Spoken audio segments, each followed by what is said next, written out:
Está no ar!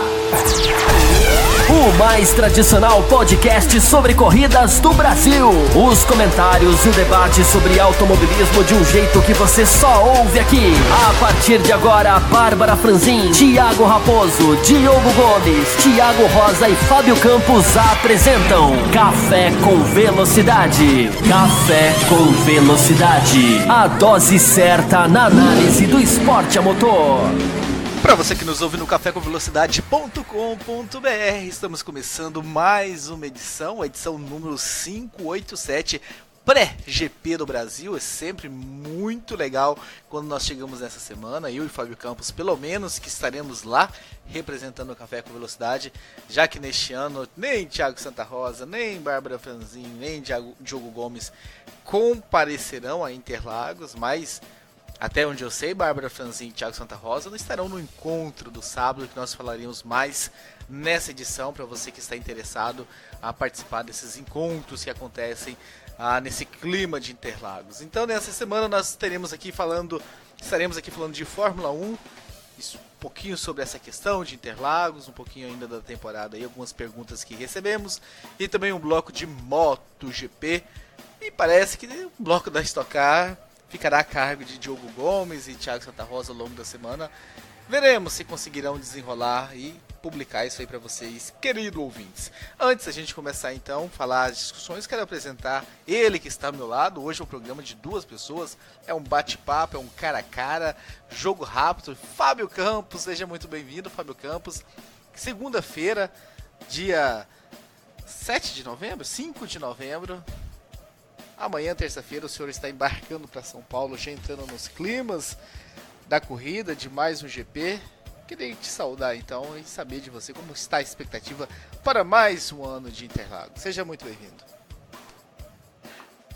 Olá para você, Thiago Raposo, olá para o ouvinte que nos ouve, que nos dá o prazer da sua audiência. Eu tenho certeza que Semana de Grande Prêmio do Brasil envolve todo mundo, né? Um pouco de uma maneira um pouco diferente, mesmo aquele ouvinte que mora muito longe de São Paulo, que não vai na corrida, ou que gosta de Fórmula 1, mas também não chega ao ponto de uma adoração tão grande a ponto de ir até o Grande Prêmio. Mas Grande Prêmio do Brasil, de uma forma ou de outra, mesmo quem vai manter a sua rotina de assistir a corrida, é um Grande Prêmio que mexe com todos os fãs do Brasil de uma maneira diferente. Mas eu não poderia, antes de eu falar qualquer coisa da nossa cobertura, que você falou muito bem, eu acho que 95% dos ouvintes, quando ouvirem essa edição, eu já vou estar aí bem próximo aí da Fórmula 1, bem próximo do começo da nossa cobertura, que a gente depois dá mais alguns detalhes para o ouvinte.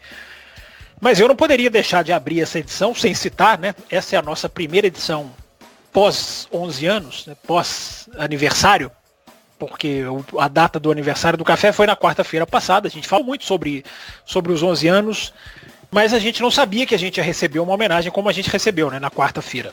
Uma homenagem que está no grupo dos apoiadores, para quem quiser ouvir, para quem quiser se tornar apoiador, vai poder ouvir, até porque qualquer novo membro que entrar no grupo nesses dias, eu acho que tem todo o direito e a gente tem o dever de colocar essa homenagem que a gente recebeu lá. Porque foi uma coisa absolutamente desconcertante, né? Eu não tenho outra palavra para dizer que foi uma homenagem que a gente recebeu do nosso ouvinte, /colega, /companheiro, /convidado de várias vezes, o Ricardo Banniman, que fez uma homenagem de 1 hora pra gente num áudio em que ele não só pegou a palavra de vários dos nossos ouvintes, alguns que nós nunca tínhamos ouvido a voz, alguns com voz de radialista, de locutor, como o Pimenta, por exemplo. Mas eu não vou citar o nome de todos para não esquecer, porque eu não gostaria de esquecer nenhum. Então eu vou fazer essa citação para todos os que emprestaram a voz, mandando áudio, falando sobre o aniversário, falando sobre os programas que os marcaram, falando sobre a relação deles com o café. Como não satisfeito, o Ricardo Banniman foi intercalando esses áudios com alguns dos momentos mais legais do café. Épocas históricas, o Grande Prêmio do Brasil de 2012, a abertura do Cafeteria, o primeiro Cafeteria, que eu achei um barato de ouvir. Enfim, as saudações de ocasiões especiais, de aniversários de outras datas. Então, eu não poderia começar esse programa sem agradecer e sem dizer que foi uma molecagem dele, como eu falei pra ele no WhatsApp. Ele fez uma molecagem. Normalmente o homem velho fazer molecagem é muito feio. Mas a molecagem que ele fez foi absolutamente fantástica. A gente ganhou o dia e repito, é um áudio com uma duração de 1 hora, então dá aqui pra gente reproduzir um pedacinho, ficaria difícil. Mas tá no grupo dos apoiadores. Quem é apoiador e não ouviu, basta subir o dedinho lá na barrinha que vai ouvir. E quem quiser entrar como apoiador do café, sem dúvida vai ter direito de ouvir, porque olha, é um melhores momentos do café como eu não sabia que era possível fazer.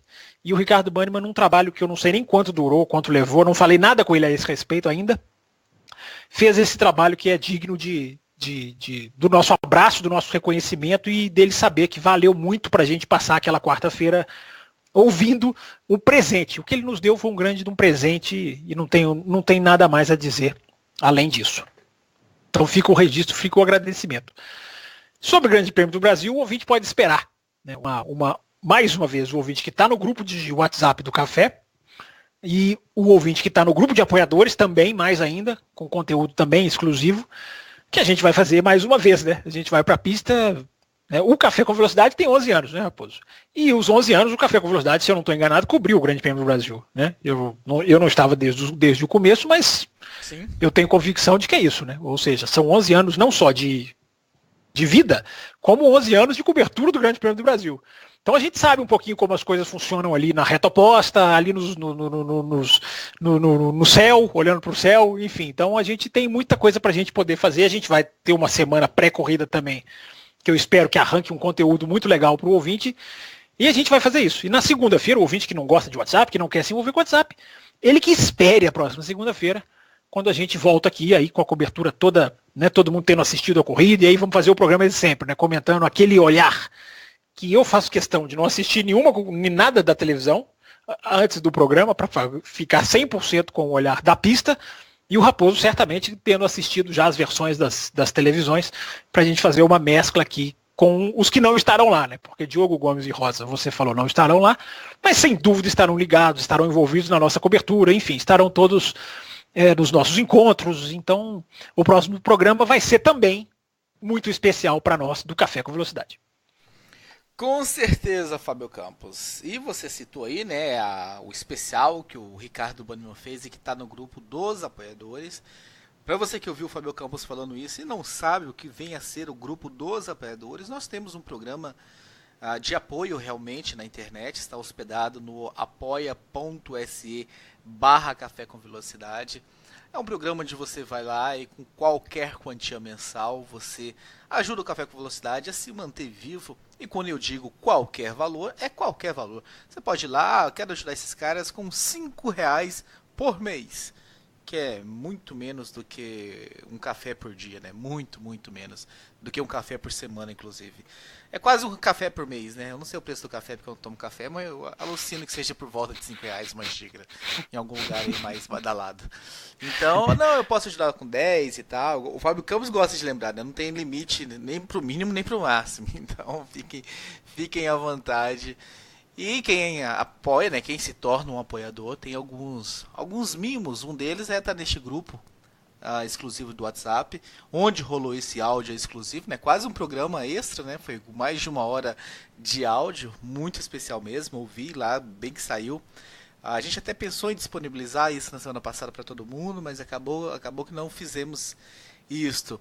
Essa semana de Interlagos com certeza vai ser cheio de coisa extra lá. Eu e o Fábio Campos já temos confirmado pelo menos um evento, mas eventos acontecerão, ficaremos sabendo em cima da hora, vamos dar um jeito, vamos reprogramar e vamos.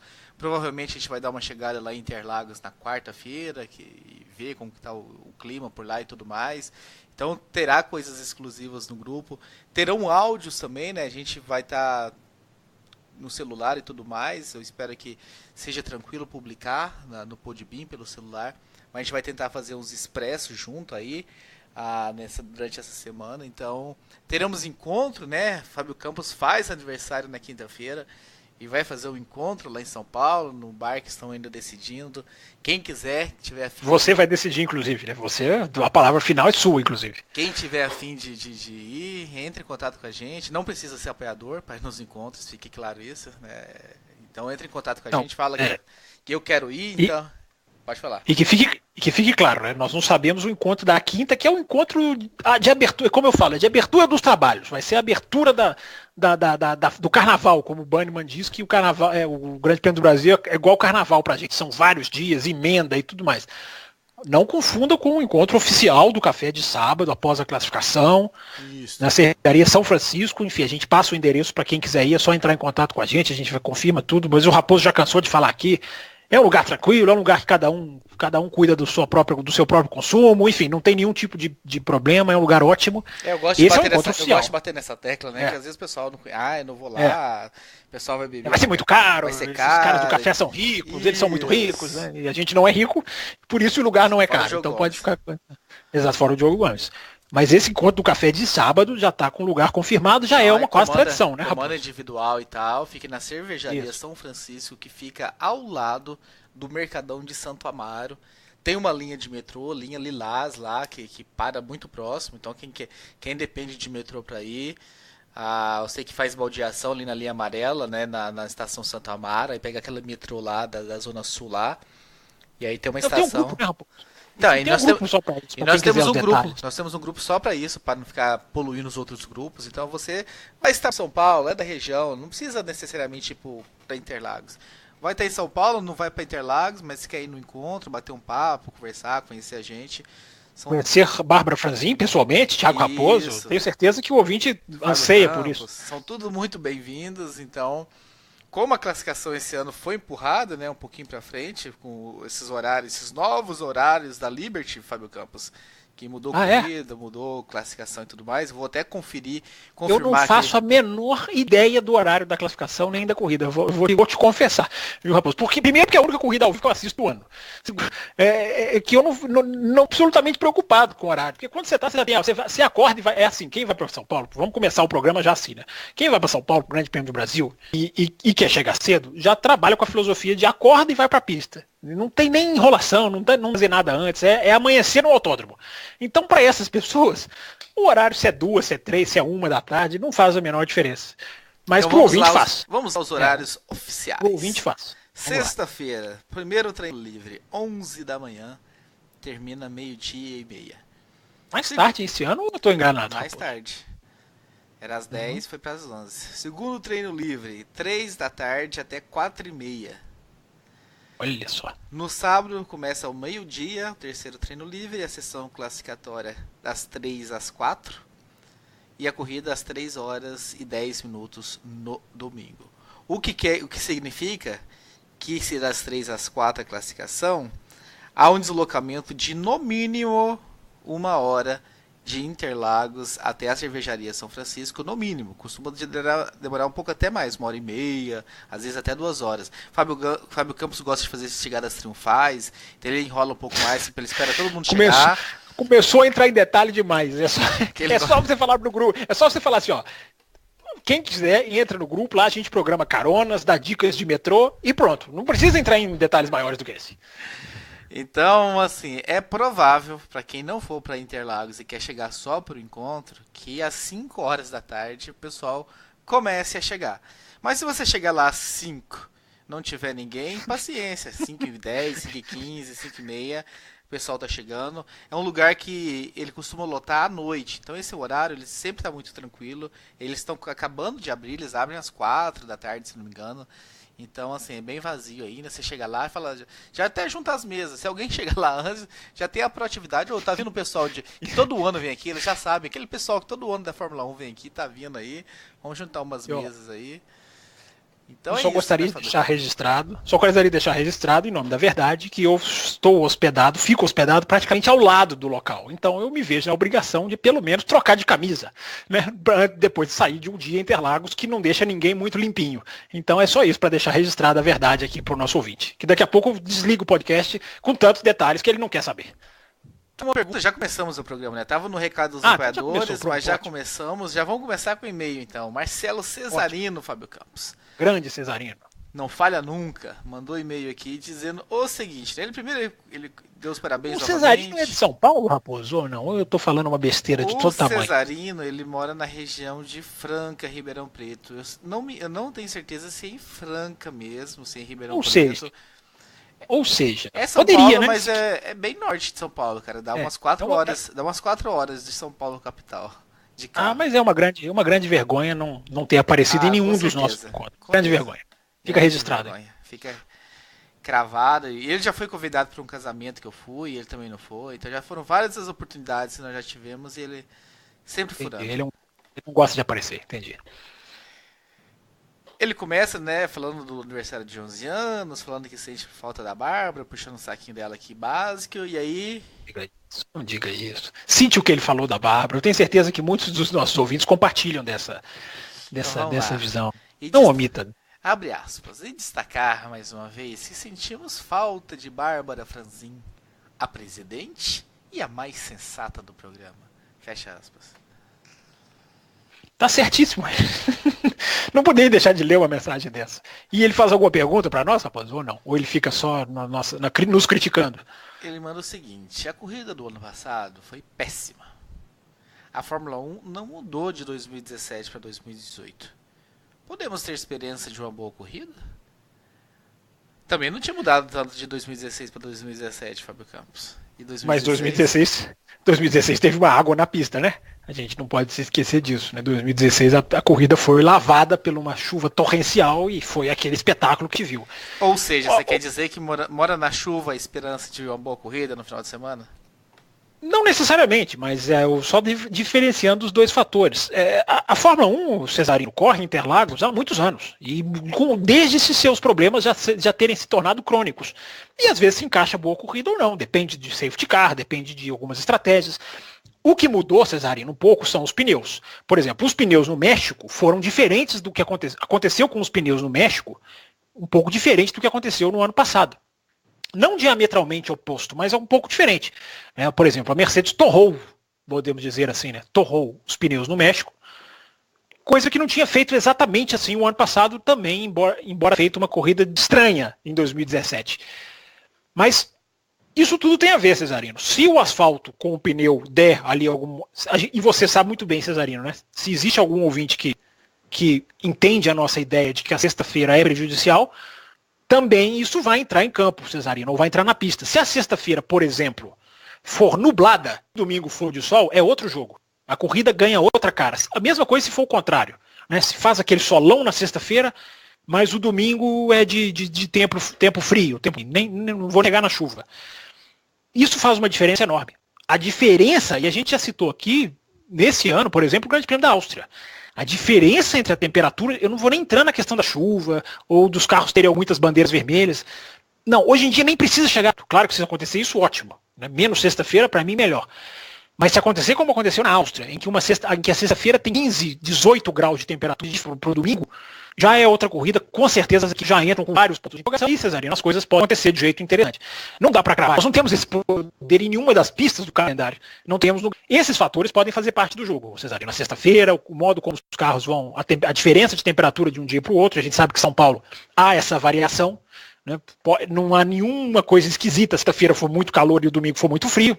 Não assusto, ninguém vai tomar susto, nem mesmo a forma. Mas isso pode influenciar sim na qualidade da. Ou seja, Cesarino, com seco ou com chuva, pode ser uma corrida horrorosa como a do ano passado, ou pode ser sim uma corrida boa como a gente ao longo dos últimos anos. Tem muitas corridas boas na sua história com pista seca. Né?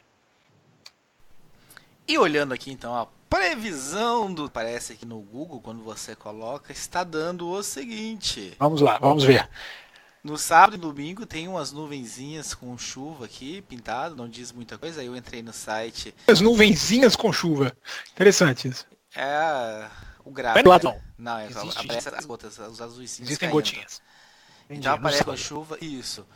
No clima tempo diz que no sábado sol com muita. E aí no domingo fala que não chove. Sol com algumas nuvens e não chove. Isso no clima tempo. E aí tem o AccuWeather aqui também, que aparece no domingo chuvas e trovoadas ocasionais. Ou seja, não diz nada. Isso é o seguinte, isso é interessante, isso aí que você está dizendo. Porque pelos horários que você citou, eu nunca vi, eu não me lembro da Fórmula 1 ser tão tarde. E a gente já sabe dessa questão da 1 hora no dia da corrida, que é uma filosofia que já foi adotada desde o começo do ano. Mas a classificação também é muito tarde, né? A classificação também não me lembro de uma classificação tão tarde. E as classificações... Já teve classificações que começaram no horário e terminaram tarde, né? Aquelas que ficaram interrompidas. Exatamente. É isso que eu quero dizer. Se há uma chuva que interrompa, pode. O dia em São Paulo já não tem tanto lastro assim. É o que eu quero dizer. Né? E a gente que viu a MotoGP nesse final de semana tomar uma atitude ousadíssima, né, no mínimo, mas a gente vai discutir isso lá no outro bloco, de antecipar um horário para evitar, a Fórmula 1 jamais vai fazer isso. E há esse risco, né? Se para. A gente já passou lá uma classificação em 2009, né? Vamos começar a contar as histórias do Grande Prêmio do Brasil aqui, né, Raposo? Acho que foi a primeira corrida que nós nos encontramos na arquibancada, se eu não estou enganado, a de 2009. Foi uma classificação que nós ficamos 3 horas esperando, né? Foi aquela do Barrichello, enfim, que fez a pole, da Brown, enfim, para refrescar a memória do ouvinte. Mas uma classificação que se estendeu por 3 horas. Como se estendeu a classificação da MotoGP esse final de semana. Também por motivo de chuva. Então, a classificação e o FP4, né? Enfim, o conjunto ali da MotoGP durou 3 horas no total. Então fica esse ponto de interrogação, né? Você já pensou, Raposo, Você gostaria, Raposo, eu te devolvo com uma pergunta. Você gostaria de uma classificação no domingo de manhã em Interlagos, Raposo, para dar uma apimentada? Eu não sei se você pegou a época do Armap. Eu peguei a época do Armap, né? Que você ia para a pista no domingo às 9h30 da manhã, em ponto. Os carros entravam na pista por meia hora, era uma delícia, porque você ficava entrando no clima da corrida, era um treino diferente, não tinha muito a ver tempo, nunca tem muito a ver tempo, né? Principalmente para quem está na arquibancada. Mas eu não sei se você pegou a época do Armap, Raposo, se você gostaria de uma classificação no domingo de manhã. O Armap acabou em 2003 e a minha primeira corrida foi em 2004, um ano. Primeiro ano esperou sem o Armap acabar. Exato. Entendi. Então, não, mas respondendo a tua pergunta, eu ficaria feliz com acontecendo tudo nos seus horários normais e tudo. Acharia indiferente. Desde que, para não atrapalhar o nosso encontro, que não ficasse cozinhando muito o galo no sábado. Se for para deixar pro domingo... Isso é o valor. Esse é o valor que ele dá para o nosso encontro, tá vendo, ouvinte? Ele pensa na Fórmula 1 baseado no... Esse é o valor que ele dá para o nosso encontro, exatamente. Tá vendo? Se é para cancelar, cancela logo, para não deixar a gente lá preso e o pessoal lá no... o Lucas Herrera não vai esse ano, né? Eu ia falar nele, que o Lucas Herrera é um exemplo de quem vai nos encontros, mas não vai na corrida. Esse ano a decepção... Mas ele vai no de quinta, né? Ele vai na abertura oficial de quinta-feira. Não sei, né? Ele põe muito mais a minha eu mão. Confio nele. Ele falou que ia para Interlagos esse ano com a gente, já não vai mais, então... Se a gente cobrasse R$1 a cada prova, vou com vocês, esse ano eu vou, a gente pagava o nosso ingresso sem dúvida, sem nenhuma dificuldade. Eu tenho dó do tio V, se a gente fizesse isso. Como é que chama aquele ouvinte, Raposo? Agora eu vou fazer uma coisa no ar aqui, vou cometer uma inscrição no ar aqui. Como é que ele ouvinte? Isso eu não lembro. Guaraci, lembra? O Guaraci nos abandonou também, né? Que prometeu nos encontrar, nós andamos pela arquibancada atrás dele, nós somos apresentadores de podcast muito fiéis, né? Os ouvintes que prometem que vão nos encontrar, nós nos lembramos, nós procuramos, enfim. E esse Guará nunca apareceu, nem nos escuta mais. A gente deve ter falado alguma coisa que ele ficou bravo, que ele ficou chateado. Mas voltando então à questão séria, né? A questão da temperatura, isso é sério, porque se o treino começa a classificação, né? Começa às 3 horas, não é isso, Raposo, que você falou? Isso. Ou seja, se qualquer São Paulo, 5, 6 horas, dependendo do dia, a luz já vai ficando muito dependendo, agora, né, claro. Agora o horário de verão vai até 7. É verdade, né? É verdade. Tem um horário de verão que empurra o dia um pouco mais para lá. Mas eu estava querendo dizer que em tempo muito fechado, né, a luz natural vira um problema, mas sem dúvida, com o horário de verão a Fórmula 1, claro, ganha mais 1 hora para estender os trabalhos. E eu só estou falando tudo isso, ouvinte, porque o apresentador disse que vai ter pinguinhos de chuva aí no sábado. Então é sempre interessante. Vamos lembrar, por exemplo, da pole do Hülkenberg, de Hülkenberg com Williams em 2010, muito por causa da chuva, né? Muito não, totalmente por causa da chuva. Foi um dos momentos um dos mais marcantes, talvez, de Interlagos em termos de classificação nos últimos anos, foi aquela pole da Williams que o Hülkenberg fez no ano de estreia.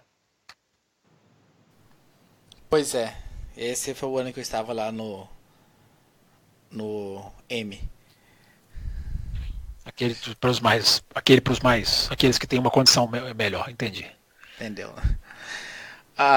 Voltando ao Cesarino então, já que você deu um prognóstico aí já da corrida, com seco, com chuva, ele fez outra pergunta. Com os contornos políticos, falta de pilotos brasileiros e a queda da popularidade e audiência, estamos vendo as últimas corridas no Brasil e em Interlagos, Fábio Campos? Olha, essa pergunta é interessante porque o Interlagos está vivendo uma situação muito específica, né, junto à Fórmula 1 como um todo. Interlagos está numa situação praticamente de estar recebendo a Fórmula 1 quase que de graça. Né? Houve uma questão da renovação com o promotor, já com quem promove a corrida e com quem realmente, né, traz a corrida, que é a Prefeitura de São Paulo, enfim. A Fórmula 1 parece, ao que tudo indica, a organização da corrida nega alguns desses fatores que eu vou citar aqui. Mas enfim, esses dois contratos, um foi feito de uma maneira pelo Bernie Eccleston, o outro foi negociado pela Liberty Media. O resumo da história é que Interlagos, ao que tudo indica, e segundo fontes de informação confiáveis, não está pagando, ou não pagará por essa corrida, e nem ou pelas próximas até o fim do contrato. Que, se eu não me engano, vai até 2020. Se eu não estou enganado, também a data do contrato me foge aqui à cabeça. Mas é por aí, é 2020, se eu não estou enganado. Então, o Interlagos vive hoje por um revanchismo do Bernie Eccleston, a gente não sabe se foi uma coisa intencional. É uma história muito nebulosa, mas praticamente está isento de taxa. Que é uma coisa para o ouvinte saber quão grave é isso. Só Mônaco tem isso. Só Mônaco não paga um centavo para receber a Fórmula 1. Porque a Fórmula 1 explora, no bom sentido, o Principado de Mônaco para os seus interesses e de lá tira muito dinheiro e tira muitos negócios. Então a Fórmula 1 não cobra de Mônaco taxa nenhuma para receber. Interlagos tem, neste momento, essa situação. Em algum momento, essa situação não vai perdurar. A Fórmula 1 não renovará com o Interlagos nessas condições. Até porque existem outros promotores de grandes prêmios que já estão chiando, falando, ué, peraí, né? Que história eu pago aqui, vou receber o grande prêmio e vocês estão correndo ali de graça? Por exemplo, Silverstone, que está em vias de perder a Fórmula 1. Né? É uma negociação constante, exaustiva e sem nenhuma luz no fim do túnel por enquanto, a de Silverstone. Então, essa situação gera muita pressão de outras pistas que pagam muito caro. Então, Cesarino, eu diria para você que a corrida está garantida nesses próximos 3 anos. Né, a não ser que haja um rompimento de contrato, que é uma coisa muito, muito difícil de acontecer. Pode acontecer, né, todo contrato tem rompido, mas nada leva a crer que caminhe para isso, mas em algum momento vai ter que renovar. E na hora que tiver que renovar, alguém vai ter que pôr a mão no bolso. Alguém vai ter que arcar com as taxas, a não ser que a Liberty consiga fazer o que ela tem que fazer, né, que é uma diminuição do preço da Fórmula 1 para todas as pistas, para que haja uma diminuição no preço dos ingressos, para que haja uma diminuição, até nisso a diminuição da sexta-feira seria útil. Um trabalho que ainda é de formiguinha, que leva muito tempo. E não acontecendo esse trabalho, a Fórmula 1, o Grande Prêmio do Brasil vai ter que voltar a ter um contrato, digamos assim, normal na hora de renovar. E aí a gente não sabe se quem está no governo ou quem está promovendo hoje, que é a televisão, todo mundo sabe, vai ter interesse em pôr a mão no bolso. Hoje está uma mamata. Esse contrato parece que terminará numa condição, repito, que só Mônaco tem. Depois disso, aí realmente, isso que pode ser um benefício, né, nesses próximos 2, 3 anos, 3 grandes prêmios, né? Não vai pagar nada, é uma maravilha. Mas tem o lado ruim, que é uma situação que não vai residir para sempre, e em algum momento alguém vai ter que começar a pagar. E essa que fica sendo a dúvida. Eu li um título de uma notícia essa semana, eu não entrei na notícia, falando de que o prefeito, como o prefeito e o governador de São Paulo saíram dos seus cargos para os vices assumirem, o Covas, eu tenho dúvida, mesmo morando no estado de São Paulo, se ele é o atual governador ou se ele é o atual prefeito de São Paulo. Mas parece que foi ele, o filho do Covas. Eu acho que é o atual prefeito. É o prefeito. O governador era o Márcio França, que perdeu para o governo. Então, corrigindo minha resposta, o atual prefeito falou que está querendo transformar São Paulo na capital do automobilismo na América do Sul. Porque aí estavam fechando a renovação com a Fórmula 1 e vai trazer o WEC, né, ano que vem, e que é uma ótima notícia. Agora tem que trazer, por exemplo, a Fórmula E, que é doida para correr no Brasil, a gente pode dizer assim, não consegue, não fecha, não crava, né? E exatamente, a Fórmula E, quem sabe uma MotoGP e tal, a gente fica alucinando coisas aqui. Então, não sei qual é o prognóstico. O ano passado teve toda aquela história, né? Fábio Campos foi vítima, né? Ingressos esgotados para Interlagos. Mas, história muito inexplicada também, né, Raposo? Porque a pista não estava cheia, o autódromo não estava lotado e os ingressos esgotaram, né, Raposo? Então, e houve uma diminuição também, né, do tamanho da arquibancada, então ficou bonito, vendeu-se bastante, né, aquela coisa, nossa, olha, esgotaram os ingressos para Interlagos. Só que houve uma redução, as arquibancadas do setor G, que é onde nós ficamos, elas não são permanentes, elas são montadas, então montaram uma arquibancada menor e aí... E sobrou espaço, mesmo assim, o que é mais grave ainda. Exatamente, então a gente fica aí na dúvida, Cesarino. Eu fico na torcida, ano que vem eu tô com um problema de agenda sério aí, ou meu compromisso, ou a Fórmula 1 muda as datas, ou eu estarei ausente o ano que vem. Depois de tantos anos, estou tentando conviver com essa notícia, com essa informação. Essa informação, inclusive, é uma bomba que você está soltando aqui nessa edição, né? Você tá dando uma informação que ninguém sabia, de que você não vai o ano que vem. É isso. Você tá realmente, você não quer pensar um pouquinho antes de você confirmar? Você não quer... É um treinamento que eu preciso muito, muito fazer. E ele acontece uma vez no ano. Se eu não fizer o ano que vem, só no outro ano. E ele vai cair no dia... Mas, se bem que já tem o calendário do ano que vem, né? Já, vai cair exatamente no mesmo fim de semana. É quinta, sexta, sábado e domingo o treinamento. 4 dias. Então a gente convive. Esse treinamento vai ficar com uma cadeira vazia. Eu tenho esse pressentimento que na hora H... Né, como aquela música de Roberto Carlos, que diz o meu coração, na hora certa de trocar, eu tenho certeza que a música do Calhambeque vai ser. Eu acho que uma cadeira vai ficar vazia nesse treinamento aí. Eu não sei. Acho que não. A não sei que aconteça alguma mudança de data, que eu espero, mas fora isso, acho difícil. Mas enfim, falando aí um pouquinho então sobre prognósticos de futuro da corrida da Fórmula 1 no Brasil. Relembrando aí alguns pontos, tem um outro e-mail aqui, Fábio Campos, sobre Fórmula 1, mas não mais falando sobre o GP Brasil. Então eu queria saber de você se tem alguma coisa, outra história que você queira trazer. Então, aproveita que o Rosa não está aqui hoje, está com essa liberdade na agenda aqui, essa flexibilidade da gente poder... Parece programa sem âncora. Programa sem âncora, igual eu fiz com o meu Diogo uma vez, foi assim, a gente escolheu o assunto ao bel prazer do nosso humor. Mas eu queria deixar registrado, a passada fez 10 anos, né? E acho que esse programa também pode tocar no assunto. O Café fez 11, mas na semana passada comemorou-se 10 do Grande Prêmio de 2008, evidentemente, né? Aquela corrida que foi muito marcante. Foi talvez a maior expressão esportiva da Fórmula 1 na era moderna, podemos dizer assim. A Fórmula 1 nunca foi tão esporte como foi naquele dia, naquele domingo de 2008. Né? Imprevisibilidade, corrida tensa, pilotos guiando mal, pilotos tentando desafiar a chuva com um tipo de pneu, um resultado indefinido até o último metro. Então o lado esportivo da Fórmula 1 foi muito forte naquela corrida de 2008, que quem esteve na pista não vai esquecer, e quem viu pela televisão também não vai esquecer, né, aquele momento. E essa corrida foi muito bem lembrada na semana passada, e eu lembrada literalmente, porque claro, há sempre as lembranças, e quem tem um lado que eu gosto no Twitter, e até sigo alguns perfis para isso, é o lembranças históricas, né? Não, neste dia, em 1976, nesse dia, essa corrida, esse carro, essa pintura, é um lado muito valioso que alguns perfis de redes sociais conseguem aproveitar.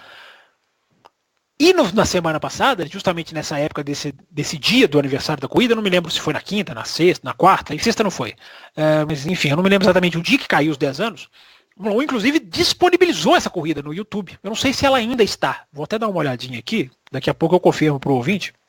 Se ela ainda está disponível no canal da Fórmula 1. Mas colocou a corrida na íntegra. O que é muito legal, o que é muito válido. Porque não só a corrida merece ser assistida de novo. Merece até ser baixada para quem consegue baixar do YouTube. Dá para ser esperto e ficar com essa corrida para sempre. E foi muito interessante, porque, se eu não estou enganado, o perfil do Twitter da Fórmula 1 fez o que faz nas corridas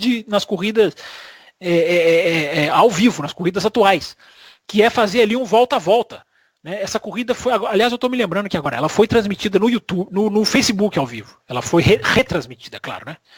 E não ao vivo. Ela foi retransmitida, ela tinha um horário, começou no Facebook, depois ficou no YouTube, é disponível, repito, não sei se ainda está, mas já vou confirmar aqui.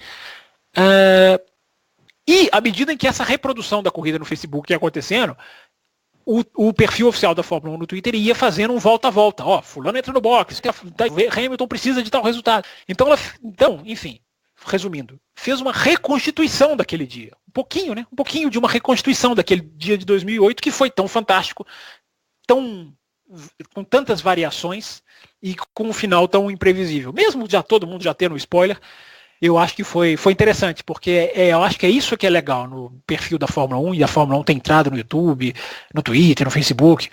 Eu acho que para ficar reproduzindo bobagem, bobeirinhas, digamos assim, não acrescenta nada. Mas na hora de pegar um momento histórico tão forte e revalorizá-lo, eu acho que vale a pena. Então fica o registro não só desta corrida de 2008, como ela foi bem tratada pelos perfis da Fórmula 1 no dia em que ela completou 10 anos, porque eu repito, é uma corrida que merece lembrar daqui a 10 anos, daqui a 20, daqui a 30, porque foi o dia em que a Fórmula 1, talvez tenha sido o dia em que a Fórmula 1 mais foi Fórmula 1 na sua história recente. E é legal pra quem segue o Glock todo ano nessa época, ele fala, chegou essa semana que todo mundo começa a twittar e marcar ele nos tweets e tal. Ele não aguenta mais dos tweets. Mas será que pelo mundo afora fazem isso? Sim. Ou é só coisa de brasileiro que tem teoria, carrega teorias da conspiração? Não, você pode entrar no Twitter dele, você vai ver ele respondendo, dando risada e tal. É o mundo inteiro vai atrás dele pra lembrar. E é realmente uma corrida muito marcante, né? Eu também estava lá nesse. Acho que nós ainda não realmente não tínhamos interação, a gente não se conhecia muito bem ainda, apesar de já ter gravado, já ter conversado, mas a gente não se encontrava ainda, acho que foi 2009 mesmo, a sua lembrança aí. Eu me lembro que eu estava lá na parte mais alta da arquibancada nesse ano, eu consegui, chegando cedo e tudo mais, ficar lá em cima, e como tremeu aquela arquibancada e tudo mais, foi realmente uma boa mensagem, uma boa lembrança. Mas outra corrida, Fábio Campos, que me marca muito, muito, muito profundamente pela beleza, pela qualidade. Só rapidinho antes de você falar, só para não precisar depois voltar. Uma coisa que me marca muito é o choro convulsivo de algumas pessoas depois que essa corrida acabou. Né? Eu acho que não pelo Massa, porque teve toda a questão do Massa. Né? Eu me lembro que saí assim, eu estava em outra dimensão, principalmente com a reação do Massa. Eu acho que a reação do Massa, eu não sei se é uma coisa que foi tão diferente assim, ou se é porque justamente esse clima de pista, de você estar vivenciando tudo ali presente, é muito mais forte. Mas a reação do Massa foi muito bonita ali nos momentos seguintes, né, do final da corrida, um choro muito autêntico dele. Não foi um choro copioso, pelo menos não que eu me lembre. Foi um chorinho, mas foi um choro autêntico. E algumas pessoas que desabaram na arquibancada. Muita gente temeu que a arquibancada desabasse. Né? Muita gente cita esse tremor da arquibancada, que não é de cimento, como você acabou de explicar aí alguns minutos atrás, é uma arquibancada provisória. Mas como algumas pessoas, e eu me lembro de ver assim, aquelas pessoas que eu sempre me incomodo por uma chatice minha, claro, cada um faz o que quiser na arquibancada, mas me chama muita atenção aquelas pessoas que pagam o ingresso e pouco ligam para a corrida. Ficam fazendo lá as suas brincadeiras, cada um faz o que quer, repito. Vão lá tomar o seu refrigerante na hora da largada, ou sua cerveja, claro, refrigerante eu estou sendo bonzinho, né? Enfim, passam a corrida de costas praticamente para a pista. Essas pessoas que eu não me identifico, mas nesse dia, ver essas pessoas, a reação na cara de algumas dessas pessoas, eu acho que talvez seja o que eu vou me lembrar mais dessa corrida. E aquele céu escuro, a gente está falando aqui do escurecimento de Interlagos. Interlagos ficou praticamente à noite depois que aquela corrida acabou. Parece que anoiteceu, parece que foi uma coisa assim meio até simbólica, né? Poxa, acabou a corrida, anoiteceu para o Brasil, perdeu o título, enfim. Mas e é preciso falar uma coisa, Fábio Campos. Uma coisa era quem estava assistindo e o Luciano Burti foi muito atento em perceber a ultrapassagem do Hamilton no Glock. Outra coisa é quem está na arquibancada, que não tinha narração, o pessoal estava todo gritando, até ouvir rádio era difícil, e eram V8s, né? Vamos lembrar disso, nessa época eram V8s, então a tarefa de você ouvir o rádio em Interlagos não era das mais fáceis, e muita gente só descobriu que o Massa havia perdido o título na volta de desaceleração e tal. Comemorar assim. O que aconteceu muito, né? Eu não gosto de ver futebol não, mas essa semana, por coincidência, acho que estava ligado aqui em casa na Libertadores. Não sei se foi o Palmeiras ou se foi o Grêmio, um dos dois que fez um gol, comemorou e o Você vai trazer o futebol para o programa, depois de todo o puxão de orelha que nós demos no Cesarino. Mas eu quero só lembrar do momento da euforia à tristeza em alguns segundos. Entendi. Em algum desses jogos aí essa semana, eu não lembro qual, aconteceu isso e eu fiquei chamaram a atenção disso. E foi o que aconteceu na Interlagos, porque quem tava na TV tava na euforia, mas antes da bandeirada ali, ou pouco depois da bandeirada, o Burt teve a sacada de perceber aquela ultrapassagem. Que eu até suspeito a TV inglesa. Eu suspeito que se o Burt não tivesse na cabine, demoraria um pouco mais. Dúvida. Não, eu tenho essa corrida. Eu tenho essa corrida em português e em inglês. Eu acho que essa corrida merece as duas versões, né? Eu não tenho a menor dúvida de que se não fosse, já revi essa corrida várias vezes, não esses dias, mas se o Luciano Burt não fala, teria se bobear, tinha tocado até musiquinha escrito na tela, se bobear, teriam passado até a vergonha de piscar na tela. Né? Eu me lembro do Senna, quando foi campeão naquela batida com o Prost, eu me lembro bem claro das letrinhas piscando ali na tela. Se bobear, piscariam letrinhas na tela se não fosse ele. A televisão inglesa percebeu também, inclusive era o próprio Martin Brundle, embora fosse outro canal. Né, que transmitisse. E eu até ajudado pela transmissão de rádio no Brasil, que é feita eu acho até que mais de uma emissora faz, né, Raposo? Se eu não estou enganado, mais de uma emissora. A Rádio Band que é a Band é a principal, né? Mas eu não sei se a CBN também. A CBN fazia, mas parou de fazer. Não faz mais, né? Nessa época eu me lembro que a transmissão de rádio foi também muito atenta a isso. Então eu me lembro que eu estava de olho no Timo Glock. Eu não sabia que ia passar, mas enfim, eu estava ali de olho nele e deu para ver perfeitamente, né? Porque é ali no mergulho que o Hamilton passou o Glock e quem está na reta oposta vê o mergulho muito, muito claramente. Né? Aliás, hoje em dia até um pouco menos, porque hoje em dia houve um levantamento ali do aterramento e a grade ficou mais no nível, mas nessa época, em 2008, você viu o mergulho absolutamente sem nenhum tipo de dificuldade. Hoje você ainda vê, mas tem ali umas placas de publicidade, o carro esconde um pouquinho. A questão é nessa que a época bancada ficou menor também, né? Também tem isso, bem lembrado. Mas nessa época deu para ver perfeitamente quem estava no setor G. E quem estava atento, claro que muita gente não estava, por isso a arquibancada quase caiu, porque só depois que muita gente percebeu. Mas quem estava atento ao Glock ali conseguiu ver a ultrapassagem assim. Se eu fechar o olho, eu me lembro do momento certinho aqui na minha retina dele passando o Glock. Eu ainda fiquei na dúvida se o campeonato acabava ou não. Eu me lembro que eu ainda estava nessa dúvida da pontuação. Mas enfim, foi um dia absolutamente inesquecível para todo mundo, né? Mas a outra corrida que eu queria trazer, então, isso. A outra que me marcou profundamente, e provavelmente a você também, foi... 2 anos antes. Eu ia falar 2 anos antes, mas é que eu queria fazer outra vírgula para continuar em 2008. Pra gente fechar em 2008, que quem estava no autódromo, já que a gente falou do Timo Glock, é nítido e sensível como a chuva apertou na última volta, né, Fábio Campos? Porque quem não tá, às vezes, acha que, nossa, o Timo Glock facilitou, quem ainda acredita nessa teoria, de que era impossível. Um cara com pneu slick, gasto... Todo mundo que estava no paddock disse que os pneus dele estavam... Um jornalista falava, você ainda pode chamar de tendencioso, mas todos os jornalistas que estavam perto do carro descreveram os pneus do Glock como insustentáveis, né? Exatamente. Então nós que estávamos lá sentimos bastante a chuva nessa última volta e realmente não dava para quem estava de pneu slick velho ainda, então devia estar mais ainda liso. Era impossível realmente se manter. Mas a corrida de 2 anos antes, Fábio Campos, a primeira despedida de Michael Schumacher foi sensacional. Essa como corrida foi, né, Raposo? Não sei se você quer falar um pouquinho dessa corrida.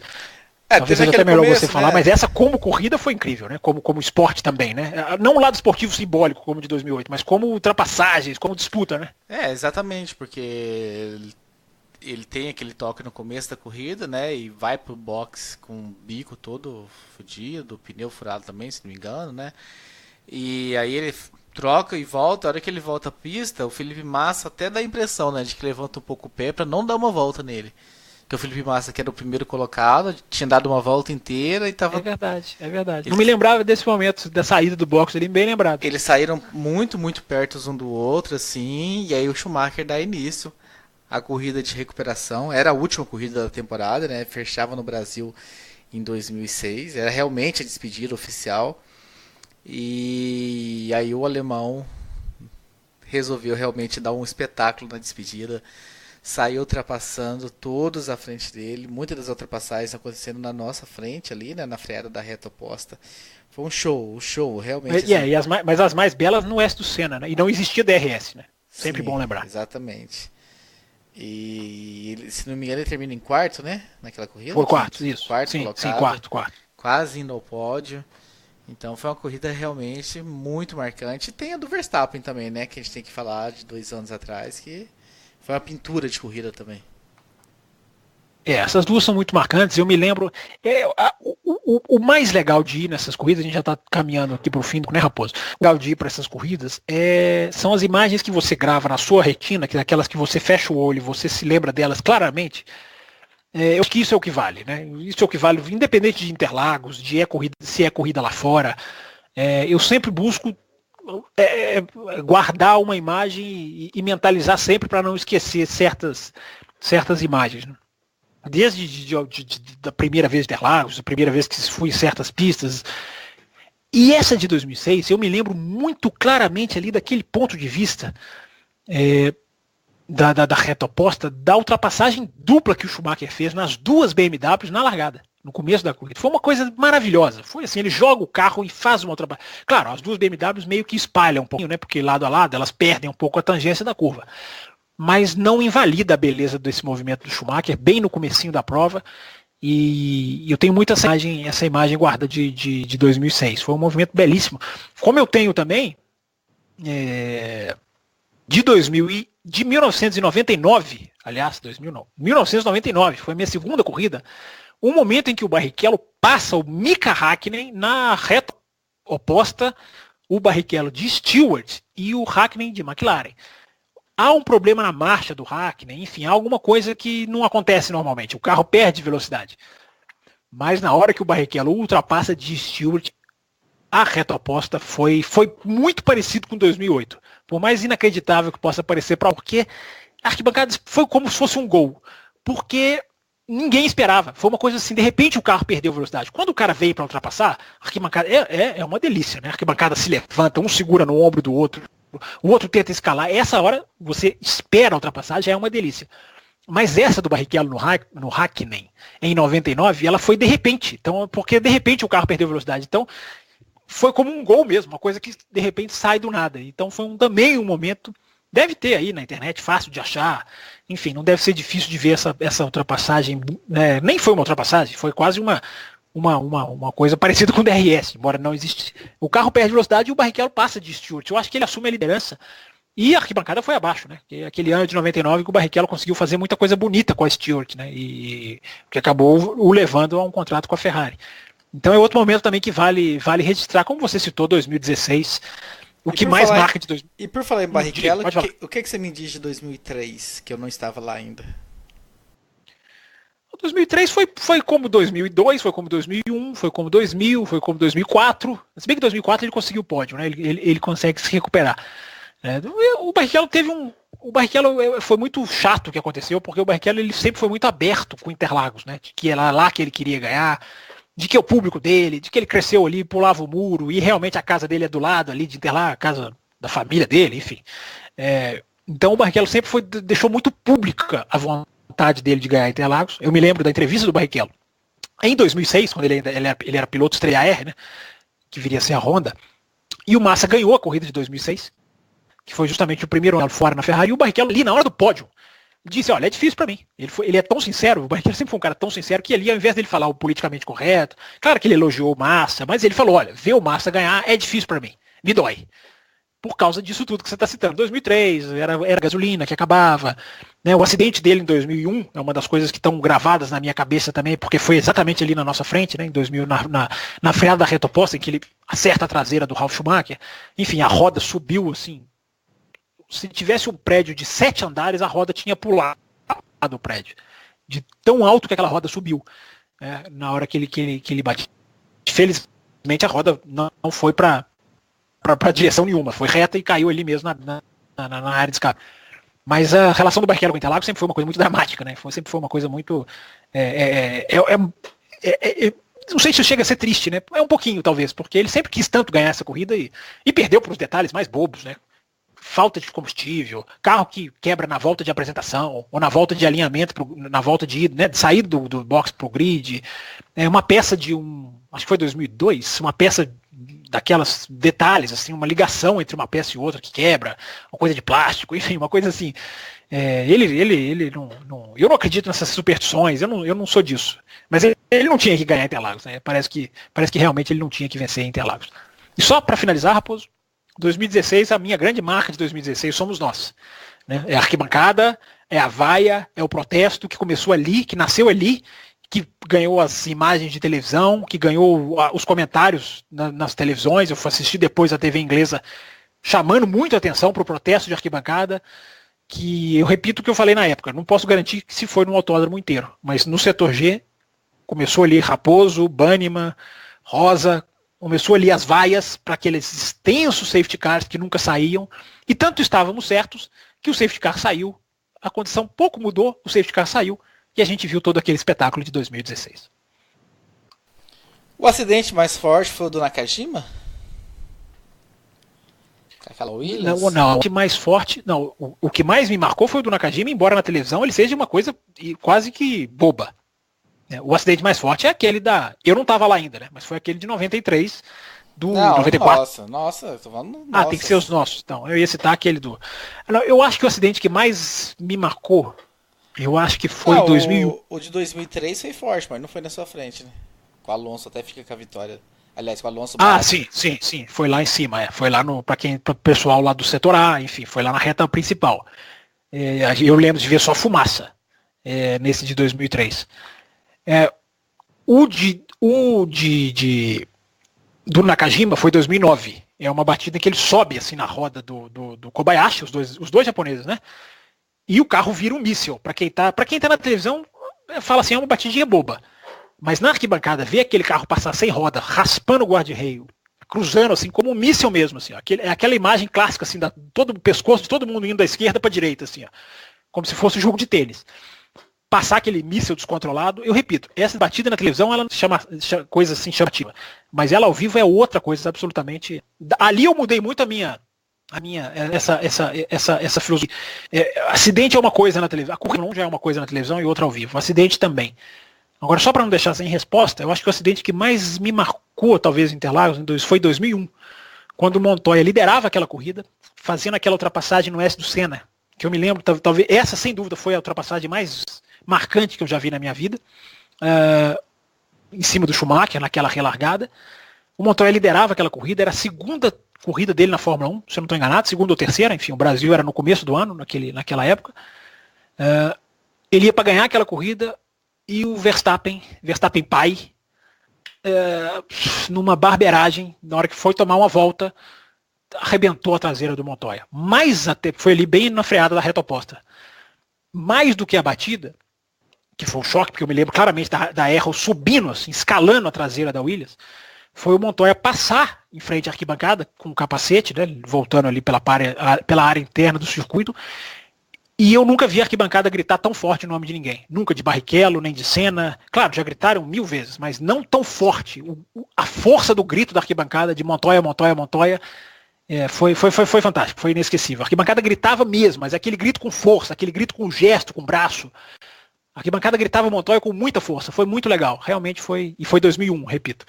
Foi o momento que me marcou ali na reta oposta. O acidente talvez plasticamente nem tão grave, mas o do Kobayashi para mim me impressionou mais. Mas o acidente simbólico foi esse do Montoya com o Verstappen em 2001. Muito bem, depois de lembrar aí as histórias, tem uma outra pergunta aqui, Fábio Campos. Diogo Santos.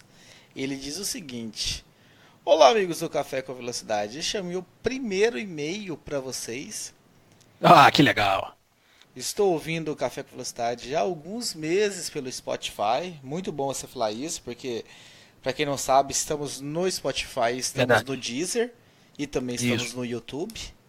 Então aí, várias alternativas para quem quer nos ouvir. E resolvi começar a enviar e-mails para fazer companhia ao Cesarino nas perguntas da semana. Muito bom. Cesarino é um exemplo, tá vendo? Estamos precisando realmente. Gostaria de perguntar se vocês acreditam na possibilidade do Vettel ir para a Mercedes no futuro próximo. Quem sabe ir para lá em 2020, fazer dupla com o Lewis. Se não depois que o Lewis aposentar. E se vocês acreditam que a Ferrari tem alguma possibilidade de dar certo em 2019 ou 2020, com essa direção perdida depois da morte do Marchione e de um Arrivabene aparentemente apático, e essa situação da equipe perdendo para ela mesma em muitas corridas. Em questão de equipe, incluo o Vettel nessa. Fábio Campos, futuro de Vettel, você enxerga essa mudança aí? Ele coloca várias coisas. Diego, bem-vindo. Você já ouviu o programa, como você coloca, mas bem-vindo, digamos assim, aos... Se você falou que é o primeiro, eu deduzo que então virão outros. Então eu te dou boas-vindas sempre que quiser escrever para nós. Você tocou em vários assuntos. Primeiro, eu acho que crucificar a direção da Ferrari talvez seja um pouco... Criticar é uma coisa, crucificar é outra. Sem dúvida, críticas. Mas são essas pessoas, Binotto, Arrivabene, que colocaram a Ferrari lá. Eu acho que talvez a gente pode cair num certo exagero de achar que tudo foi o falecido Marchione. Claro que a importância dele é grande, eu fiz um café citando a coincidência de datas justamente da morte dele com a queda da Ferrari. É claro que é uma hipótese plausível. Mas um tweet que eu coloquei que me marcou muito é o de saber ganhar campeonatos. Há uma hora em qualquer campeonato mundial em que você tem que ter uma certa frieza, em que você tem que ter uma certa direção, em que você tem que ter uma certa capacidade, inclusive de leitura das suas atualizações, que a Ferrari não teve. A Ferrari, já é hoje claro para todo mundo que a Ferrari atualizou mal o carro. Um erro técnico. Fora todas as outras questões esportivas que a gente pode citar.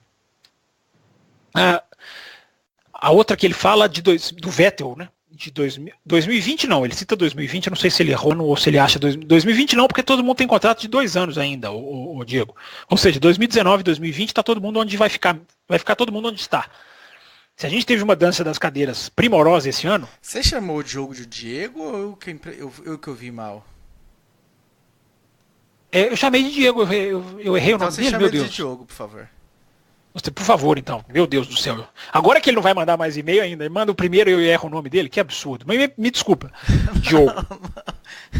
Eu que tô errado, é Diego mesmo. Eu tinha visto o e-mail do Diogo aqui. Então tudo que eu acabei de falar serve para o apresentador. Puxe a orelha do apresentador. O Diego. Diego Santos. O Santos. Diego Santos. Pronto. É que o Diogo, nosso Diogo Gomes, enfim, eu tenho certeza que o Diego não fica bravo.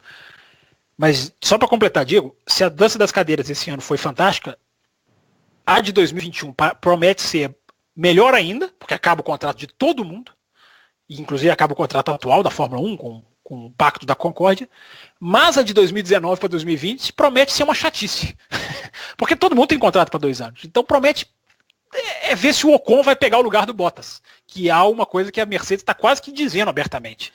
Né, que é o que pode acontecer, que pode ser a grande manchete. O resto, o ano que vem, esqueçam, gente. Promete ser a dança das cadeiras mais enfadonha dos últimos tempos. Mas, ou seja, de 2019 para 2020. Ou seja, Diego, 2020 continua tudo como está. 2021, que eu acredito que foi o que você quer, eu acredito muito nessa possibilidade que você cita. Não só acredito, como aposto, não cravo, mas eu já rabisco esse namoro, não só de Vettel com Mercedes, mas uma troca. O Hamilton encerrar a carreira na Ferrari e o Vettel ir para a Mercedes. As duas possibilidades são muito concretas. Por quê? Vou dizer, a Mercedes já conversou com o Vettel e o Hamilton já deu declarações que eu vi, não li, eu vi ele dizendo que realmente queria ser piloto da Ferrari e só não foi para a Ferrari porque não deixaram.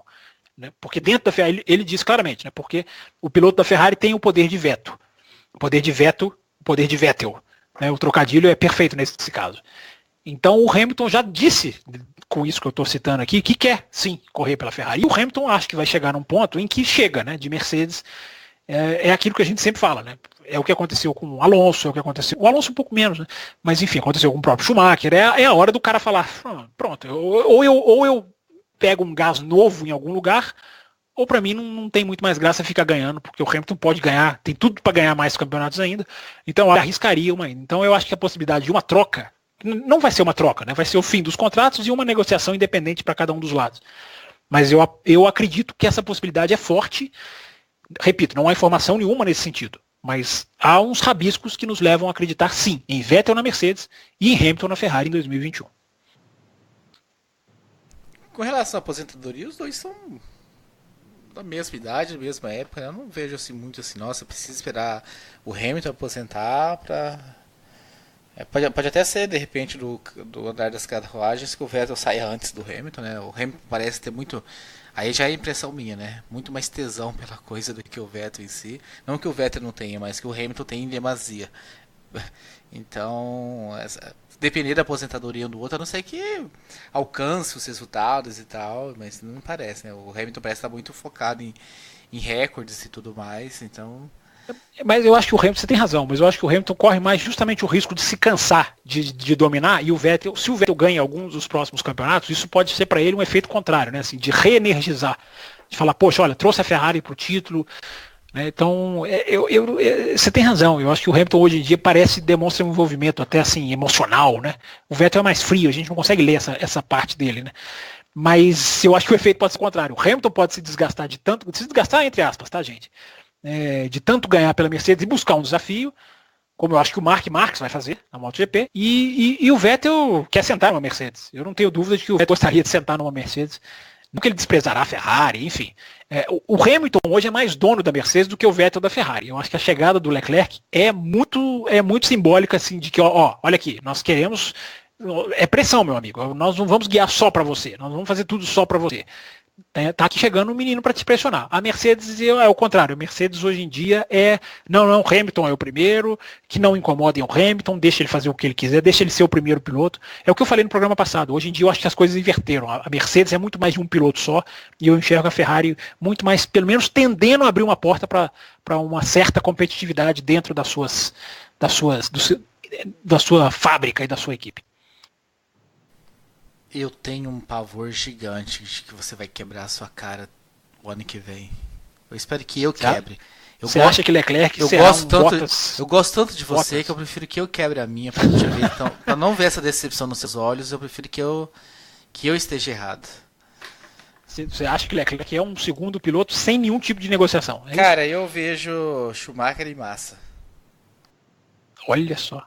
Eu acho que não. Eu acho que o Leclerc é o sangue novo. Eu acho que se fosse Schumacher e Massa, Raposo, era só manter o Raikkonen.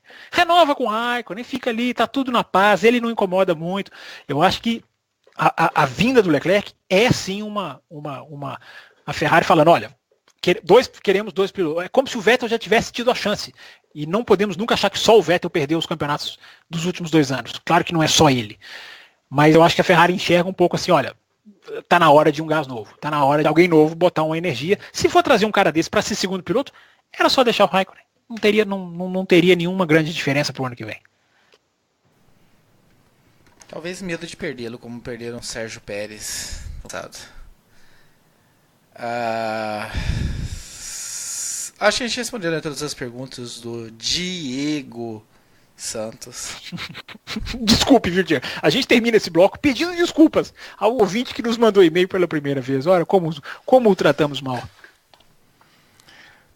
Então, relembrando, setor G, quem for Interlagos, setor G, entre em contato com a gente. Se de repente essa semana vai ser a primeira vez que você vai ouvir esse podcast, porque, sei lá, a gente vai fazer uma publicidade aí, você caiu nesse podcast pela primeira vez, não conhecia, não sabia da existência dele, caiu aqui, e você vai para Interlagos e você vai estar lá no setor G. Entra em contato aí, vamos ficar lá juntos. E se você quiser acompanhar a corrida com atenção, com dedicação, quer acompanhar o que está acontecendo na corrida com informações, assista junto com a gente. Não quer bagunça? Claro, pode querer bagunça antes das luzes apagarem. Mas na hora que as luzes se apagarem, quiser acompanhar a corrida de maneira dedicada, procure, fale com a gente. Estaremos no nosso escritório no setor G, na reta oposta de Interlagos. E o encontro não oficial na quinta-feira e o oficial no sábado. Fábio Campos, você tem notícia de Wellington Leal? Nos prestigiou, mandando um abraço para ele, no especial do Banniman, né? Não, pro final de semana tá... Não, no final de semana ainda não, mas ele deve... Eu torço para que ele apareça, nem que seja em alguns dos nossos encontros. Mas só registrando um agradecimento que ele participou da homenagem do Bannerman no especial de 11 anos, enfim. Como ele faz muito parte da história do café, ele já gravou muito programa com a gente, eu fiquei feliz de ouvi-lo na homenagem. E espero que ele dê o ar de sua graça, como vários dos ouvintes. Ele não está exatamente em São Paulo, né, Raposo? Ele está nas proximidades de São Paulo, se eu não estiver enganado. Isso, então, todo ouvinte que estiver nessa situação, dá uma chegadinha em São Paulo, que seja na quinta, que seja no sábado, que seja para corrida ou não. Enfim, oportunidade não faltará para nos prestigiar e nos ajudar, né? Sempre tão bom encontrar os ouvintes, falar de corrida, dar umas risadas, enfim, conhecer pessoalmente já é muito legal, a gente fica muito feliz com isso.